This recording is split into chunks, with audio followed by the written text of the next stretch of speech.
Good morning, everyone. My name is Ryan Dividock. I'm the supervisor for the Planning, Zoning, and Land Use Unit within the Planning and Local Business Development Division in Oakland County. Welcome to today's virtual planners gathering. We have updated manuals for soil erosion control and stormwater management standards.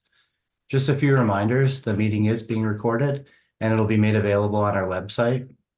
And if you have any questions, please use the chat function in Zoom and direct your questions to Jim Schaefer. Jim will moderate a question and answer period after the first presentation for stormwater standards, and then we'll open it up for a second round of question and answers at the very end of the presentation as well. So let's get started. It's my pleasure to introduce our speakers today.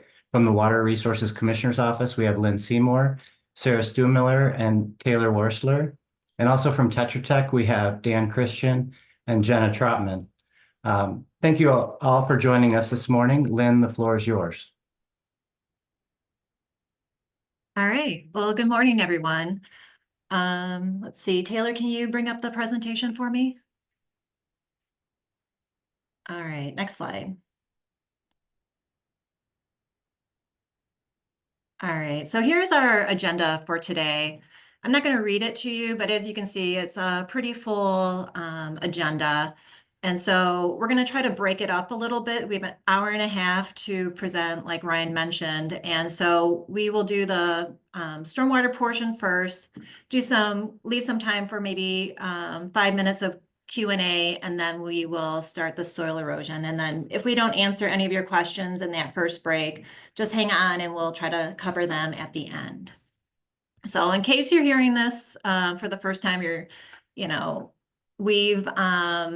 going to provide a little background on our stormwater engineering requirements, but then really focus on the changes that we've made since our last update.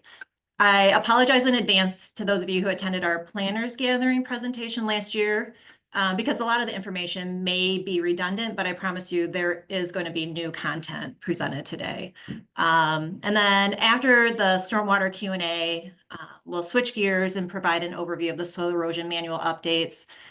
Even though the requirements really haven't changed much, we really changed the formatting of the manual. So maybe looking through that's going to be completely different to you. And we've also added some more guidance on protecting infiltration practices during construction.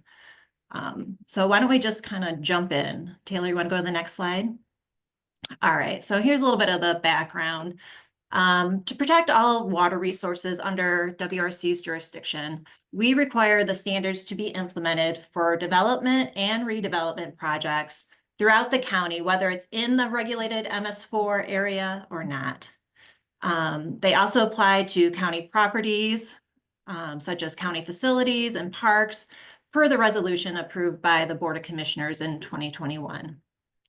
As of today, we are aware of over 20 communities who have adopted or intended to adopt our standards in part or in full.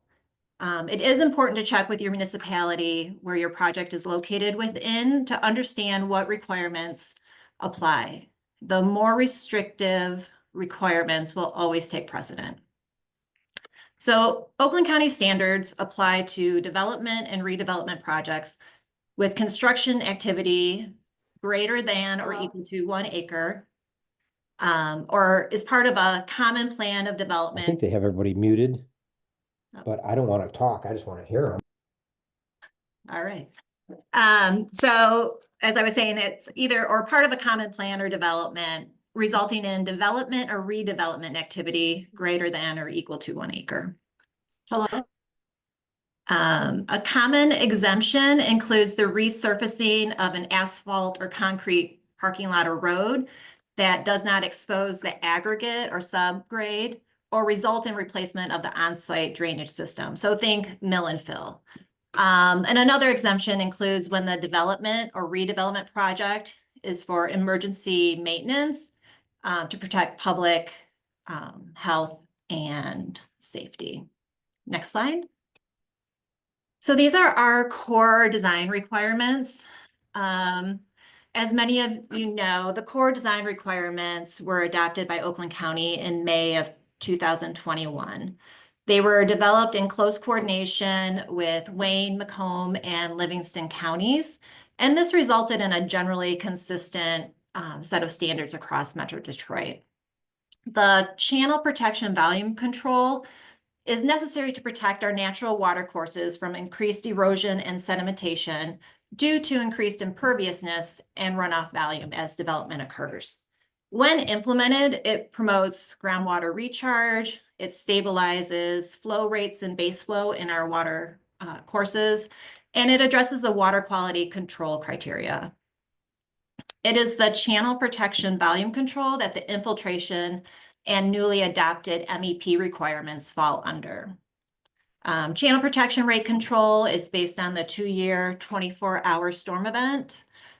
Water quality control focuses on limiting the concentration of total suspended solids, or TSS, in post-development runoff to either of the following water quality criteria, which is 80 milligrams per liter or 80% TSS reduction. Examples of ways that this can be achieved are through infiltration, stormwater management practices, mechanical separators, and sediment forebays when combined with extended detention. And finally, we have detention and flood control, which is a critical component in stormwater design as it helps to prevent excess peak flows and reduces the likelihood of flooding downstream of the site. Detention and flood control must be implemented to manage the 100-year peak runoff for developed sites. Next. So all stormwater management practices proposed to meet engineering requirements must have a long-term maintenance plan and be part of a fully executed O&M agreement. Taylor will cover this in a little bit more detail at the end of the stormwater presentation. But first, I'm going to turn it over to her to highlight some of the general updates made to the manual this past year. Taylor? Thanks, Lynn. Hi, everyone. So I'm here to share about some of the general updates that we have made to our standards. We've revised and condensed our current standards, reduced it down from 3 sections to 2. Our first section outlining an executive summary, kind of going through what Lynn just went through, our design, our core design requirements. And then the second section gets more into the specific design requirements for our stormwater standards. Some of the updates that these revised standards will include are increased runoff coefficient values, updates to our requirements for infiltration testing, underground detention void space allowments, and our biggest one would be our maximum extent practicable guidelines, which we'll be sharing more in depth in this presentation. We're also, in addition to releasing the updated standards, we're giving you guys a couple more documents to help you move along in these designs and the permitting process. So our land use summary table, which we require, will give you an Excel spreadsheet to help ease that process along, and then as well as a design checklist to take you through everything that we require within our standards. So going through our first design update is our runoff coefficient values. As you can see on the table, we've increased all of our values slightly.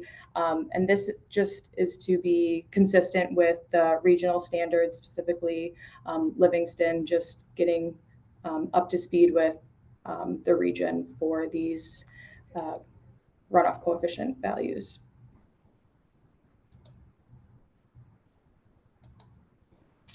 The next update is for infiltration testing. A lot of these remain the same. It's just something that we've realized we get frequent questions on, and then some are updated to go along with our MEP standards. So what's always been required is we require at least 1 infiltration test per proposed stormwater management practice for the channel protection volume control requirement. So if you have multiple proposed stormwater management practices, you need 1 infiltration test for each of them. And if you have SMP, stormwater management practice, that is larger than 1/4 of an acre, you must do a minimum of 1 infiltration test per 1/4 of an acre.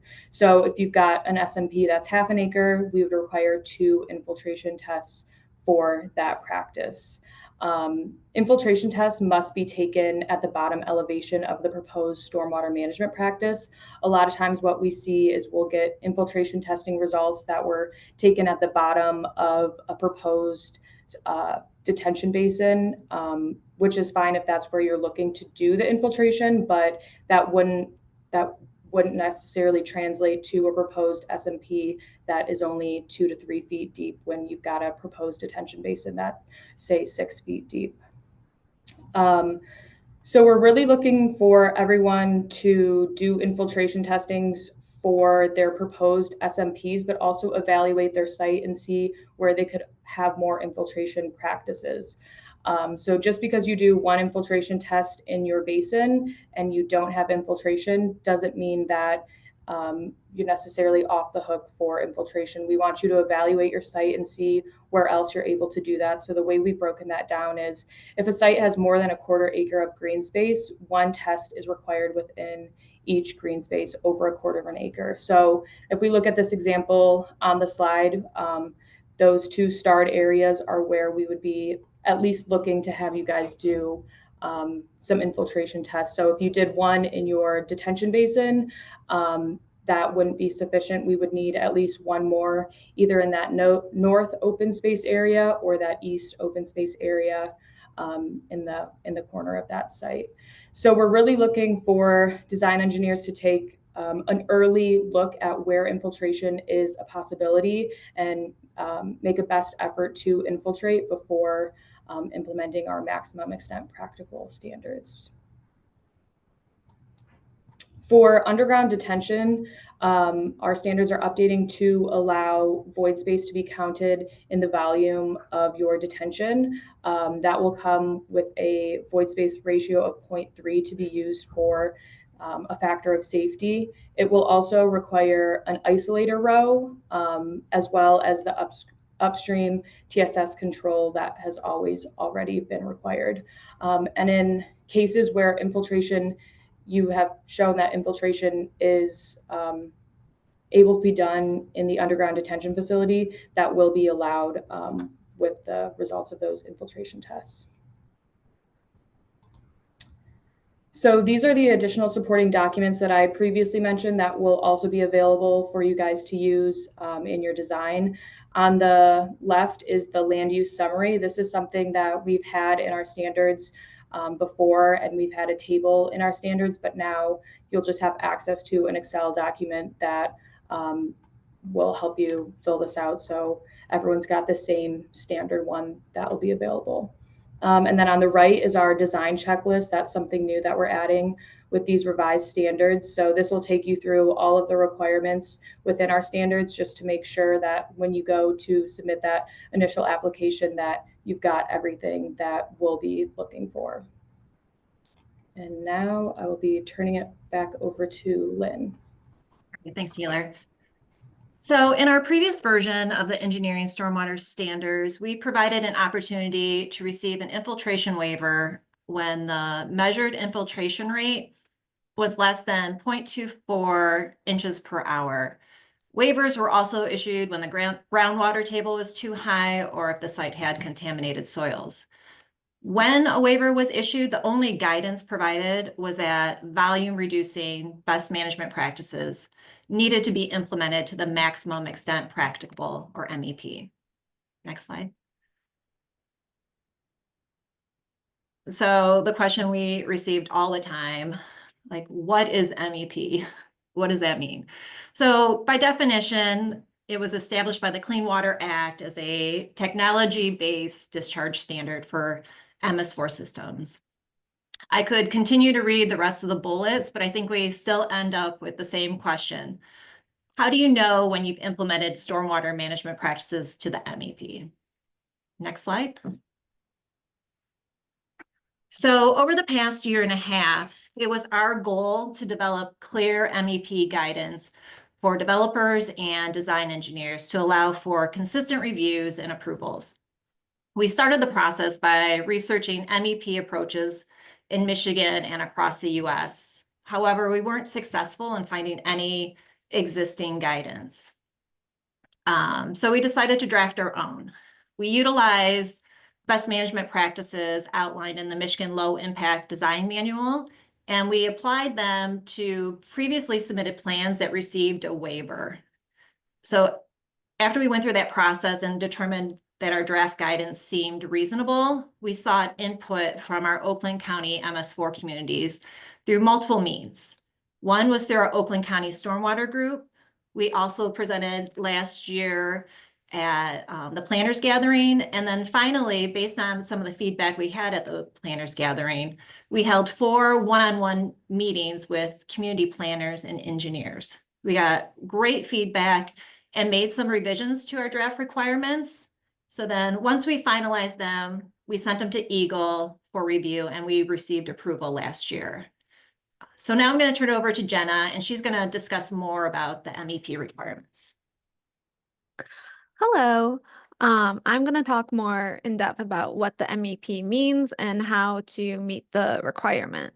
So we have defined the MEP as 15% of the proposed impervious area or the post-development impervious area that a site will have. So that means once you have determined that you need to meet the MEP because you do not have good infiltration at your site, you can calculate what that area is going to be by multiplying your post-development impervious area by 15%, and you come up with an area. So once you have that area, the county has developed a set of, if you could go to the next slide, Taylor, please, has developed a set of pre-approved SMPs that can be used to meet the MEP requirements. So the idea being that you have your area that you need, your MEP area, and then you essentially can choose from some of these pre-approved SMPs to kind of meet that area. So for example, if you decide to use the native plantings SMP, 1 square foot of native plantings would be equivalent to 1 square foot of the SMP area. So we have identified 7 SMPs, and of those 7, you can see several of them are preservation SMPs. That means that there is something existing on your site that you have decided to preserve, meaning that you aren't necessarily changing the site, you are just keeping that on your site and using it to meet your MEP requirements. And because of those being already existing on your site, they are limited to only being allowed to be used to meet 50% of the MEP area. So of the 7, we have trees, we have preservation of trees, native plantings, preservation of woodlands, preservation of wetlands, vegetated roof, and natural ponds, which is considered a preservation SMP. So we are going to go kind of more in depth to each of these SMPs and how you can use them to meet the MEP requirements. So the first SMP are going to be trees. And that means that you would plant trees on your site to essentially meet the MEP requirement. To try and essentially make it simple and streamline the process, we have grouped the trees into 3 separate groups based on the height at maturity. And based on that, we have assigned an MEP area per category. So if you plant a small tree, you get 100 square feet per tree that you plant, whereas a large tree, you will get 500 square feet.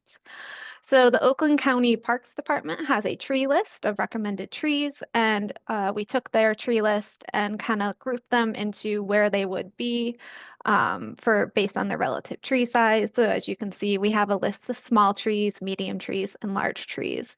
And the manual will have this long list.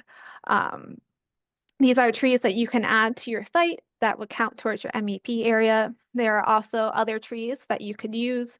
Native trees are definitely encouraged. If you would like to use or plant a tree that is not on the list, you would have to provide documentation of the height at maturity of that tree so that we could then review and come up with an equivalent MEP area. A couple other things to note is you shouldn't be planting trees over utilities, and if you're going to plant trees below overhead wires, you need to make sure that it is a small tree. Another thing, it's not required, but planting trees in parking lots is great to reduce the heat island effect. So those are the trees, SMP. Let me go to the next slide. Similar vein to the trees is the preservation of existing trees. A lot of sites will have trees already there, and I mean, it'd be great to just leave the trees. As long as the tree has been reviewed, we don't necessarily want to use a tree that has disease or is dying. And so in order to consider an existing tree on your site for an SMP, you would need to have it reviewed by a certified arborist. And that is just to confirm that the tree is healthy, and then they can also measure the existing tree's canopy. And that is the area that would be used as the equivalent MEP area. So for example, if you find out that your tree has an existing canopy of 500 square feet, regardless of what type of tree it is, that is the value that would be used towards your MEP area. One thing that, oh, sorry, can you go back a slide? Thanks. Just to note, I'll say it a lot, since this is a preservation SMP, it is maxed out at 50% of your MEP area. Okay, next slide, please. There are also some additional preservation SMPs that we have identified, and that includes the preservation of woodlands and wetlands. If your site has a lovely tree area or a nice wetland, we don't really want you to get rid of it. It's best to leave it. So to meet your MEP requirement, you can use these areas. Because they are existing, we do require that they be reviewed by a professional, either a wetland scientist or, again, a certified arborist. And for woodlands, you would need to remove and replace any diseased trees. And for wetlands, we do require the removal of invasive species, which would be identified by your wetland scientist. Another preservation SMP would be naturalized ponds, which is very similar to enhanced detention. It refers to a water body or pond that could already be on your site, or there's the option to construct a wet pond or a constructed wetland with the idea that you would use native plants in your wetland. As always, these are SMPs that are preservation, so you can only use 50%, meaning that you can not only use preservation SMPs to meet your MEP criteria. And so then, since you can't just use preservation SMPs, we've also come up with a list of additional SMP options that can be used to meet the MEP criteria. The first one being a vegetated roof. The biggest thing when installing a vegetated roof is that you need to make sure that the structure can handle the additional weight of the roof. So that would be a requirement when including a vegetated roof in your submittal. You would need to make sure to provide documentation from a licensed structural engineer proving that the building or the structure can handle the additional weight of the roof.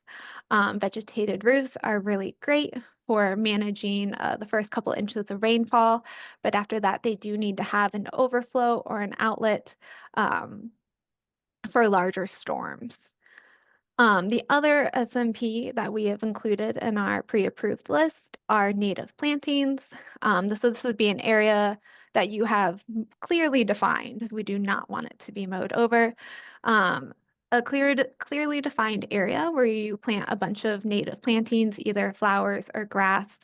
There are a lot of lists online. MSU Extension has lists. Oakland County has got a list, and then SEMCOG also has lists for just a few examples of native plantings that can be added to your site.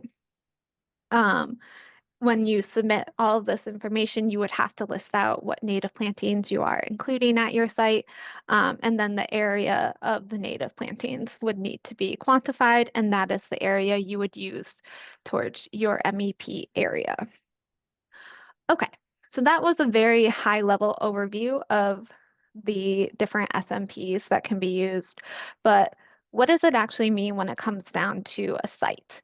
So we did come up with an example, and we're going to walk through how to apply the MEP to the site. We have several examples actually, but this one we're going to go a little more in depth on. So as you can see here, we have a commercial site proposed. We have done infiltration testing at several different locations. As you can see, we have a lot of green space. So we needed to do more than one test. We found that the hydraulic soil group is D. There's a lot of clay. We do not have great infiltration at this site. And when we did testing, we found infiltration rate measured about 0.1 inches per hour. So to meet the channel protection volume control requirements, we will be essentially implementing the MEP. So the first step when you're implementing the MEP is to figure out, okay, well, what is my MEP area? What goal do I need to meet? So as you can see, can you go back, please? Thanks. As you can see, I have a little table. We have the area of the site, 1.2 acres. Our proposed impervious area is 1.01 acres. And if you recall, your MEP area is defined as 15% of the proposed impervious area. So 15% of that comes out to roughly 0.015 acres. Nice, easy numbers for this lovely example. And then as you can see, we have our infiltration rate. So in looking at our site here, we can kind of see, okay, we've got some green space, open space that we can work with. It's kind of more of a commercial area. We don't really have any existing woodlands or wetlands that you can see that we could possibly preserve. So we kind of want to focus more on the other SMPs that are pre-approved, maybe add some trees, some native plantings. We could even do a vegetated roof on some of these proposed buildings. We have a couple different options that we essentially can work with. Okay, if you want to go to the next slide. So this is the table on the left is the table that should be included in your submittal. So what we did is we filled it out for the site. So you have your total development area, your site impervious area, your MEP area that is required, and then your maximum allowed preservation area is also something we include in the table. And then the bottom half of the table kind of just breaks down all the different things that are being applied to the site and kind of step by step calculates how you are meeting your MEP requirement. So at this site, what we ended up doing, first thing you'll see is that we do have a proposed detention GSI, underground storage, that was included to meet all of the other requirements. We aren't going to go in depth on that. It's just, it's there to note that we are meeting the other stormwater requirements. For the MEP, we opted to propose planting 11 large trees. If you recall, a large tree has an equivalent MEP area of 500 square feet. So that means that we have, by planting 11 trees, we have an equivalent MEP area of 5,500. But we are required to have, by 15%, we are required to have an MEP area of 6,577 square feet. So that means we need to do a little something else as well. So we opted to plant some nice native plantings next to the building. We clearly defined the area, and then we added some native flowers and grasses to kind of add some color to the property. So between the native plantings and the trees, when you total those together, we are meeting the MEP requirement. We are just passing the required area. But there's also other opportunities you could do at the site. Instead of the native plantings, you could instead have installed a green roof on top of one of the structures to also meet the requirement. So that's our first example of kind of how to apply the MEP to a commercial site. We also looked at a couple other ones. For example, this site here is kind of a condo development. It's a little bit bigger of a site, but it also is in a wooded area, which offers opportunities for conservation or preservation of the woodlands. As you can see, they are planning a path in the back area, and having woodlands there is a great opportunity to just You can have a nicer walking path. So for this site, they are required to have about 0.4 acres of MEP area just because it's a much bigger site. If you look at the area of the woodlands, it's over 90,000 square feet, which that's part of the site that they want that much woods. But when it comes down to the MEP, they are limited to only using that wooded area for about 8,600 square feet. So that means that they also need to add other things to meet their MEP requirement. For this site, they opted to add some large trees blocking the road from the development to kind of add a little privacy. And then they also added some smaller trees in the cul-de-sac. So between the addition of these trees and then the woodlands that they are conserving in the back, they were able to meet the MEP requirement with a combo of those two SMPs. I want to go to the next example, please. Okay. This is a very similar kind of site development. It's essentially what is it? A subdivision. They've got a lot of close homes. It's similar such that they have some wetlands over on the side that they have decided they would like to conserve or preserve. So they had them reviewed, then they removed all invasive species and made sure it was a healthy wetland. And then they also decided to add a couple of nice landscaped native plantings at the front of the property and in the cul-de-sac in the middle. And between using those two SMPs, they were able to meet their MEP requirement. All right, next slide. Our final example kind of looks at more of a I guess, roadway projects. It's kind of more difficult to incorporate things on such a small space where a majority of the site is road. And due to that, this example takes advantage of the tree preservation SMP. So as you can see, there are a lot of trees kind of already existing in the middle of this. So with the tree preservation SMP, they had the trees reviewed, determined that they were healthy, and then they also had the tree canopies measured. And from this, they decided to preserve 14 of the trees with a total SMP area of 8,723 square feet. However, with the maximum allowed preservation area, they were only able to use about 4,300 of that area to meet their MEP requirement. So then they said, well, we already have trees. Why don't we add a couple more trees in the open areas? And they ended up choosing to use 500 large trees and then 300 medium trees kind of staggered in with all the existing trees.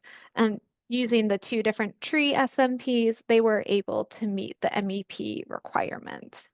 So there are a lot of different ways, different combinations of the SMPs that can be used in order to meet these requirements. And these are just four example sites that we looked at. All right, Taylor, back to you.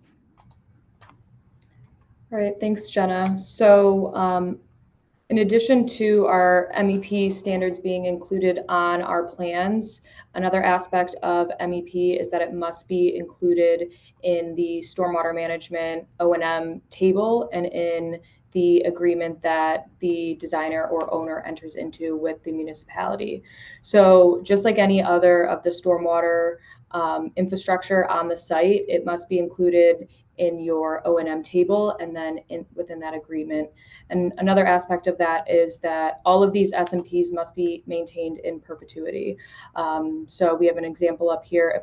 If a tree dies, that is included in your MEP plan, in your MEP table, and your stormwater management agreement. If it dies, it must be removed and replaced with a tree of similar height or canopy within a year of removal. So this table shown on the screen should be included in the stormwater management O&M agreement and the exhibits, and should be maintained along with all of the other stormwater infrastructure that is laid out in that table and in those agreements. So now, just to quickly wrap up the stormwater standards updates, just giving you guys some tips for efficient plan approvals. So number one is to schedule a pre-application meeting with us. That's the best way to get some insight on your design before you fully get into it and get ready to submit to us. So that's a good time to talk over your proposed stormwater management practices, your infiltration tests and where they were at, where we could recommend you do some more infiltration tests to see if you have those rates, to talk about our new MEP standards and how that might affect your site and your design. So scheduling that pre-application meeting early is the best way to move this process along and get our insight before full designs are in place. Along those same lines, another thing to reach out early to us about is the restricted release rates of our drains. Contact our office. We'll have the email on our next slide, or you can email myself to inquire about the restricted release rates, because this could have a large impact on your detention requirements. So checking with us to see if there's a reduced release rate for whatever drain you're interacting with is highly recommended. Another thing that we get a lot of times is you guys will submit the plans to us, but a lot of times what's missing are the results of those infiltration tests. So we're looking for that geotech report to see your infiltration tests, where they were taken, what kind of rates you have to determine if your channel protection volume requirement is met, or if you'll have to implement MEP stormwater management practices. Another thing that's often overlooked is the O&M agreements, or something that is kind of waited until the end. So early contact with whatever municipality the site is in to enter into that agreement. In our appendix, we have an example stormwater management operations and maintenance agreement that a lot of people use. You can use that and update it as necessary for your site, but that's a good resource that we see a lot of people utilize. And in addition to that, along with the agreement, just the O&M table on the plan, somewhere within the plan sheet, outlining required maintenance for all stormwater infrastructure and how often maintenance needs to occur. We also require our storm notes and detail sheet to be included within the plan set. So that can be found on our website, and that just is added to the back with all of your other notes and detail sheets. That's something that's often missed with the first submission. As we've discussed, the MEP table on the previous slide, this will need to be submitted along on the plans and in the agreement. So that's something that's newly will need to be included. And then lastly, just removing unnecessary layers from stormwater management plan sheets just will make for a quicker review on our end and kind of remove any sort of questions of what's being proposed. So with that, we will now be taking questions regarding our updated stormwater standards and our new MEP standards included in our stormwater standards. All right, great. We do have a number of questions. The first one, NJDEP or OK-110 certified. We accept NJDEP and TAPE, TAPE. Okay. Can a licensed landscape architect evaluate the trees or just an ISA arborist? I don't know if we have it specifically called out for a landscape architect, but I mean, I think that's something we don't have in there, I believe, Jenna, but maybe we could include. Yeah, I can confirm that is not currently listed as an option. Okay, should they maybe do a follow-up directly with you, Lynn? So Taylor and Sarah do the plan review. So if they want to reach out, we can we can see. I think it might be a landscape architect, but depending on the conditions of the site, or we might, that would be a great question for the pre-application meeting where we'd want to decide whether, there probably are some situations where that would be acceptable and others where we would definitely want it to be certified. Okay. All right. Sounds good. Do the tree planting areas need to be within a planting bed of a certain size or just a mulch ring? Well, I mean, you want to ensure the health and longevity of that tree, or you will be responsible for replacing it. So I think there are different examples or guidance on what you should have available for a healthy tree to survive. And so you should follow those. Okay. Do any of the other screening plant materials generally required, like shrubs, grass, etc., all with large mulch bed, count towards anything? So can you repeat that? Sure. Do any of the other screening plant materials generally required, like shrubs or grass, etc., all with a large mulch bed, count towards anything? If they are native and you can include it toward the native plantings, yes, but they would not be considered as part of like the tree canopy. But if they're native, they could be used for the native planting SMP. Okay, and that would be something to address during the pre-app. Yeah, if you want to submit the plants that you're thinking about including for that requirement, feel free to submit it. But if they're native, they probably have a pretty good chance of meeting that requirement. I'll just add to that Jenna mentioned this too in one of her slides, that the native planting preservation areas are just that, preserved. So regularly mowed turf grasses would not fall under that native planting preservation, or yeah, but if you're looking for screening plantings, yes, that is where it would be considered. Okay. How do MEPs work regarding an expansion of an existing impervious area? Do we only need MEPs for 15% of the net new impervious, or were we required to provide 15% for the total site, both new and existing? In other words, is there grandfathering for existing impervious areas? So, you want to take that one? Go ahead, Taylor. I was going to say the channel protection volume control is based off of the construction area. So that's based off of the additional impervious area or any sort of area that is part of the project included in that project. So the volume that you're looking to achieve is the 1.3 inch storm for that new area. So it's it would be for the impervious area that was newly added in the construction, within the construction activity. Okay. Yeah, we get this question a lot. It's not the net increase, it is the construction area period. So if you are removing impervious but replacing it with new impervious, that is new construction. So it's not the increase, it is anything that you're touching the development area. Okay. Right. Is a bioretention area or detention pond considered a natural pond to meet the 15% requirement? So bioretention isn't part of the MEP, because if you have bioretention, that means you can infiltrate. So that we were clear to make sure that bioretention was not considered an MEP criteria.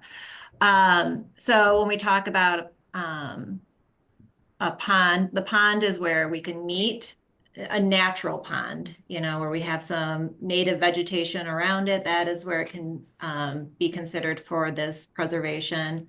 An enhanced detention basin with native plantings, usually a little bit of a wetland shelf, that is where you can also apply the MEP criteria. Yeah. Oakland County Parks has a certified arborist on staff who is available to help out municipalities. It's from our some folks over in Parks. Just a comment to the group. Great. Is this updated stormwater management manual available to download? Not yet, but will be by the end of the week. Okay. Let's see. And you just answered that question. When will the updated standards be on the WRC website? Yeah, we're just doing a final QA QC right now. And, as we get this last minute feedback, there could be things that we consider tweaking to make clearer. So we just want to give ourselves to the end of the week before we release it. And Lynn, I guess for the group, how are you going to be advertising that availability? Are you going to be sending out notices or what's your thoughts on that?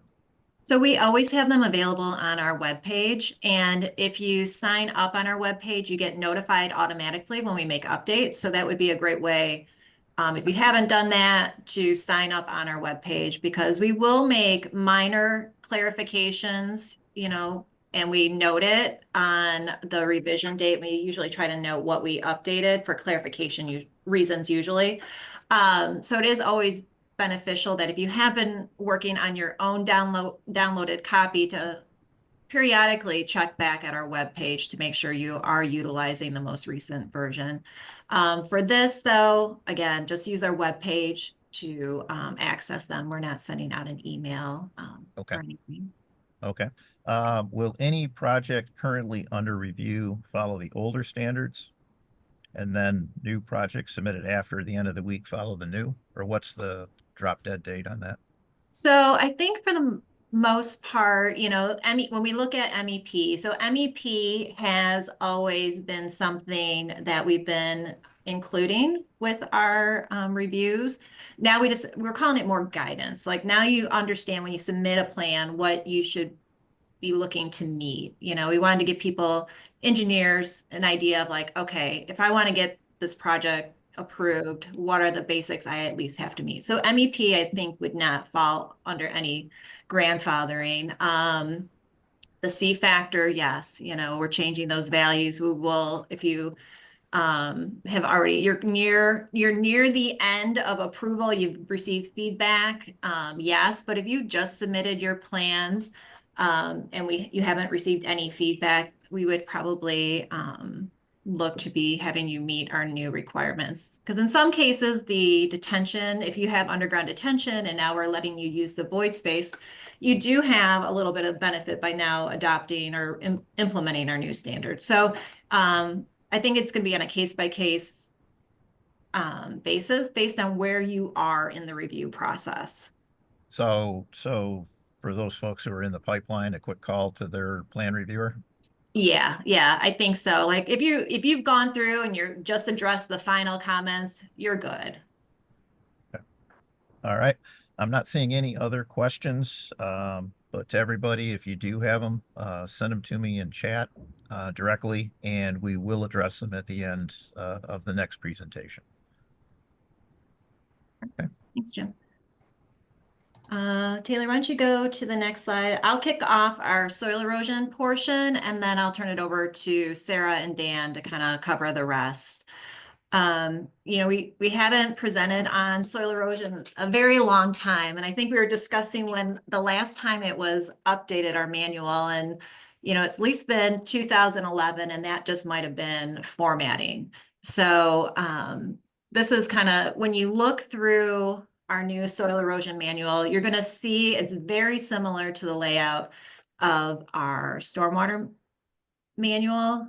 Blue for stormwater, green for erosion is going to be kind of like how you quickly differentiate visually the standards. But just to kind of kick it off, for the most part, I think Part 91 and what the goals of soil erosion and sedimentation control are. But basically, the primary goal is to achieve effective and reasonable control of accelerated soil erosion.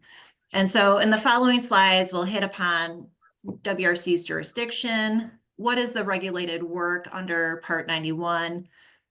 Exemptions. We'll do some highlights, but again, always refer back to the manual for a complete list of everything, or even Part 91 to make sure you're complying with the requirements. And then we'll also highlight some of the permit submittal requirements. Again, not through everything, but just some key highlights of things that we keep on seeing as a issue when we receive plans. And then finally, what our inspectors are looking for when they're on site. So now I'm going to turn it over to Sarah.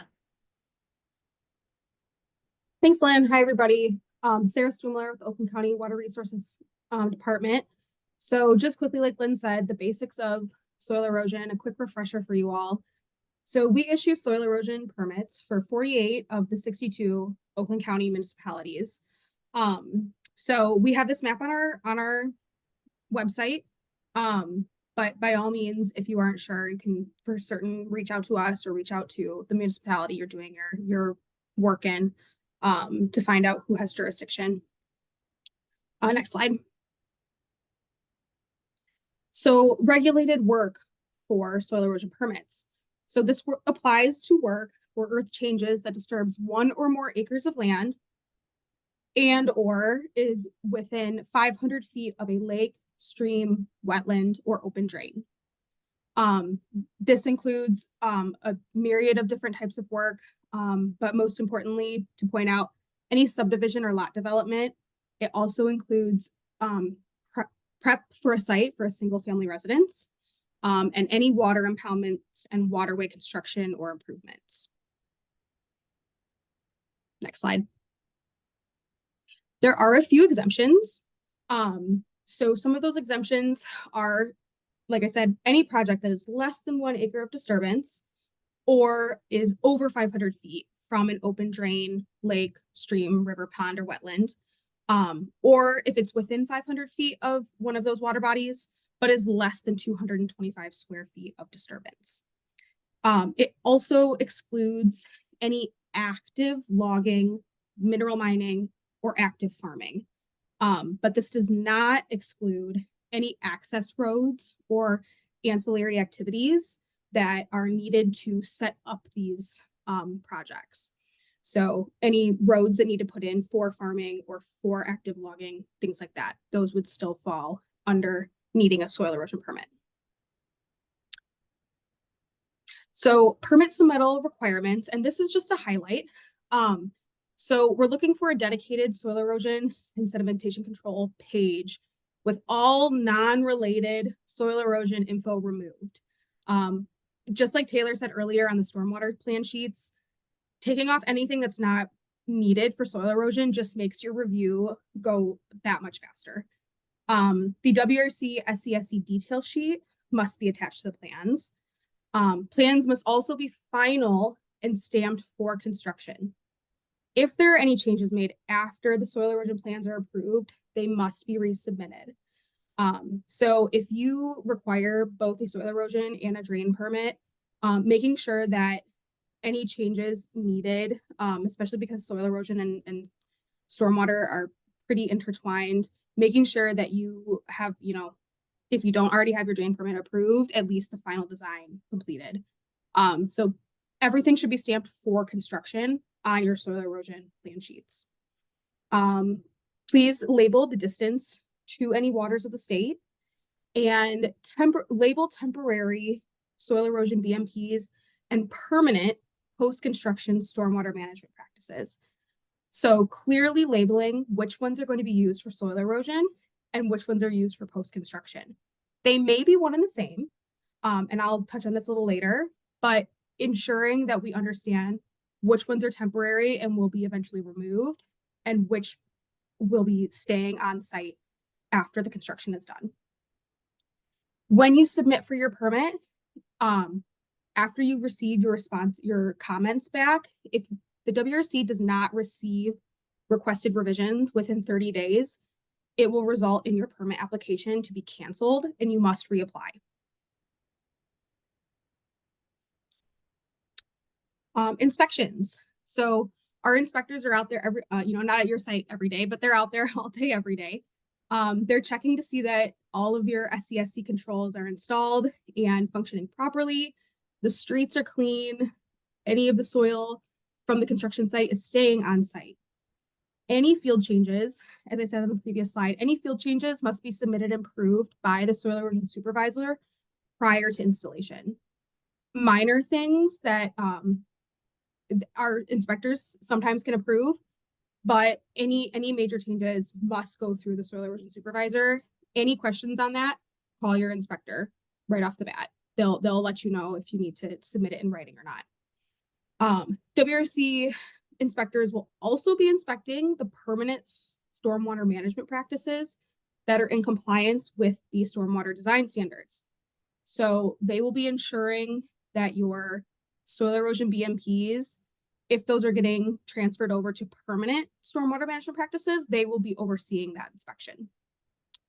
To close out your soil erosion permit, your site must have permanent vegetation 1 inch tall every foot of disturbance, and all soil erosion controls to meet WRC requirements.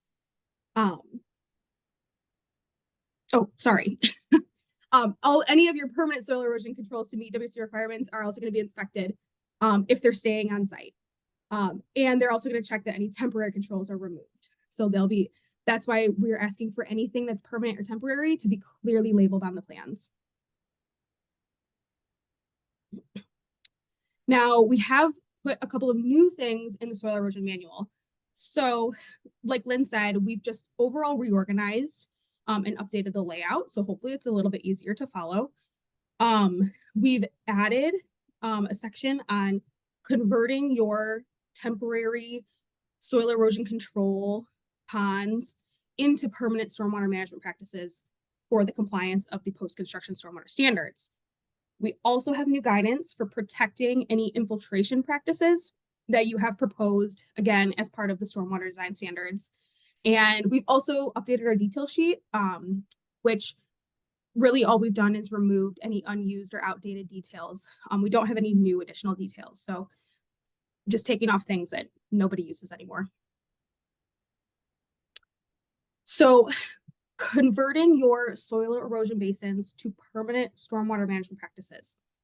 So there are many sites and small or big, really just depends on your site and what you're proposing for your stormwater design, for the stormwater design standards, but you are able to use your soil erosion detention ponds to meet post-construction standards. However, it is the responsibility of the design engineer to ensure that the temporary basin and everything that goes with that either meets or what updates will be needed to meet the post-construction standards. So, as I mentioned again, please be sure to label anything on your plan sheets as temporary or permanent. Temporary means just for soil erosion. Permanent, it's staying there. It's on your stormwater sheets. It's part of the final design. So one of the major changes in making sure that this conversion can work is the outlet control structure adjustments. So for soil erosion, as many of you know, in the calculation for the 1 inch orifices for your detention time, for soil erosion, that calculation, your detention time must be 48 hours or more. For the stormwater design standards, we want that as close to 48 hours as possible. So, and with both, the minimum is 1 inch orifice. So therefore, if 3 1 inch orifices gives you a total detention time of 45 hours, that would not meet soil erosion standards. But for stormwater detention purposes, we would allow that because potentially maybe 2 is putting you at 70 hours, and that's too long for a permanent feature. Therefore, you would probably want to only install 2 1 inch orifices for soil erosion purposes. You would want to label on your plans that a 3rd 1 inch orifice would be added for post-construction compliance. Just as an example. So with that, the commencement of the conversion, so adding those extra orifices, changing out the standpipe, whatever it looks like, that should only begin after final site stabilization is approved by the soil erosion inspector with WRC. You should also be including on your plans an implementation sequence plan for that conversion. So anything else that needs to be done, if you need to dredge any of the sediment out of the basin to make sure that your post-construction design elevations are accurate, if you need to clean or replace any of the filter aggregate around your standpipes, that all needs to be included in a plan on your plan sheets. And that's where I end. I'm going to hand it over to Dan. Thank you. Thanks, Sarah.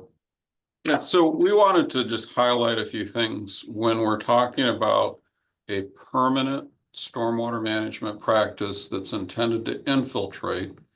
We wanted to highlight the importance of really protecting those areas during the construction phase. It's so easy to screw up the infiltration capacity of the soil. It can have long-term consequences. So it's really important to protect those practices during construction. So first off, like Sarah mentioned, we need the design plans that are submitted to clearly identify the permanent practices right on the site as opposed to the temporary. Then we really want those areas that are intended for infiltration to be fenced off during construction. And the fencing is really there to help avoid soil disturbance and compaction during the construction. And then as a reminder, Sarah already mentioned this, that those permanent stormwater management practices will be inspected throughout the construction phase by the soil erosion inspectors. Next slide, Taylor. So just this is kind of introducing the concept that we want to consider the sequencing and stabilization, the routing of the runoff, and avoiding the compaction for all these different types of practices. Some areas like avoiding compaction, it's absolutely critical when we're planning to infiltrate water, but if you have a site that we're not infiltrating and maybe you have a traditional detention basin, then it's not so important. So, how important each of these issues is dependent upon your site and the type of permanent stormwater practices that you're going to employ. Next slide. So when it comes to the sequencing, we really want to encourage people to only begin the permanent stormwater management practice construction when the site is already stabilized with vegetation or pavement. We really need to keep that sediment-laden stormwater runoff away from any permanent stormwater management practices, particularly those practices that are intended to infiltrate. So for example, in the photo, that's a picture of a porous pavement system. If you set the porous pavement in place and then allow that construction site runoff unimpeded to come onto the porous pavement, you'll clog up the system and you may have problems even rejuvenating it. So we really need to think about the sequencing and do some of these permanent practices at the very end to the extent possible. And then also with this becomes you need to have the temporary soil erosion sedimentation control measures around these permanent practices, because again, we need to keep that sediment-laden construction runoff away from them. Yeah, go ahead, next slide. And that really is this topic of routing the runoff. Think about providing diversion ditches or berms to keep the runoff away from the practices, provide silt fences and wattles to provide filtering when it's unavoidable. All the inlets need to be protected, and that includes something as simple as an inlet, maybe a curb cut inlet to a bioretention area that needs to be blocked off or filtered prior to letting any water in. And if those temporary measures need to be kept in place and maintained throughout the construction, again, so we're not getting that sediment-laden soil into our permanent practices. Go ahead to the next slide. Avoiding compaction is absolutely critical. When it comes to infiltration, the worst possible thing you can do is is compact the soil, and it's so easy to do. Compacting the soil can be from driving equipment on it to using that area for stockpiling, even something as simple as having a lot of construction workers walk around on the area can really cause detrimental problems. So again, what we're looking for is to clearly identify the area, block it off, fence it off in the field, put some signs up on it to identify this is an area to stay out of, keep the equipment out of it, keep the parking out of it, keep everybody out of it. Then we want to, when we're doing the construction on that area, you'll need to add the temporary soil erosion practices for the construction of that site, and the excavation and the material placement within those practice areas we need to accomplish by keeping the heavy equipment outside of it to the extent possible. If you have an extremely large system, there are some construction techniques that can be used to help minimize the compaction, but in general, most times the areas are relatively small and the construction equipment can reach in and either excavate or place materials in the area without actually driving over it. And then let's go to the next slide. And then sometimes, though, it is unavoidable that we have some compaction that occurs, or we get some sediment-laden runoff coming in and it causes clogging of the area. When this occurs, you're going to be required to remove the soil, excavate down some, scarify the soil or break up, roughen up the compacted soil, and then replace the topsoil. So you will have to go through a soil replacement plan. And then we'll also have you retest the infiltration capacity.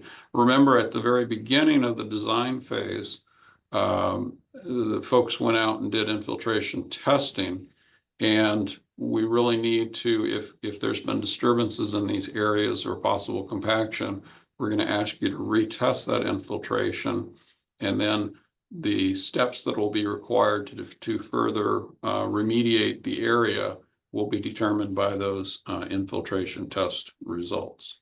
And the infiltration testing requirements are available in the Oakland County Stormwater Standards. And I think from here, we'll go to questions. Okay, great. We have one remaining question from the first session. And if there are any questions on the second session or first, please send them to me in chat.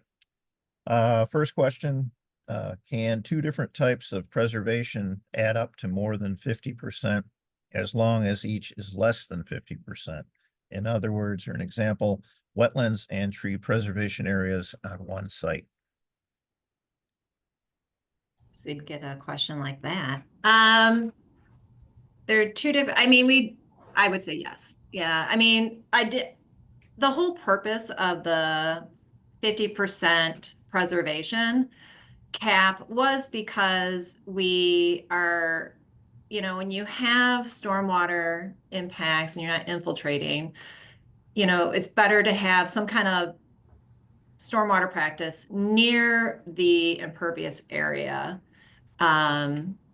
So we kind of try to cap it at 50%, but at the end of the day, wetlands on a site and existing tree canopy may ultimately provide more benefits than a native prairie area. So if you have a unique site where you have a lot of wetlands and a lot of existing woodlands, and combining those two together gets you to your MEP, well, congratulations.